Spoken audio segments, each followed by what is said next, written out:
In this guide, I'm going to show you guys how to remove payment method on Netflix. Let's get started. First, launch your preferred browser, then head over to the official website of Netflix. Then provide your credentials and log into your account. Then click on the option Manage Account.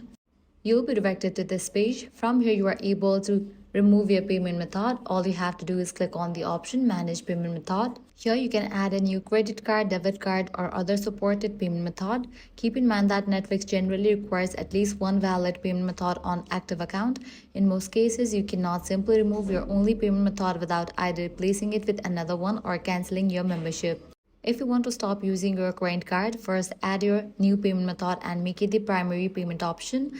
Once the new payment is active, you may be able to remove the old one if your account supports it. If a Netflix subscription is billed through a third party such as mobile carrier, internet provider, Apple, Google Pay, you won't be able to manage or remove your payment method through Netflix. Instead, you'll need to update or remove your payment information through the service that handles your Netflix billing. And that's it. If this guide helped you out, do not forget to like, share, and subscribe.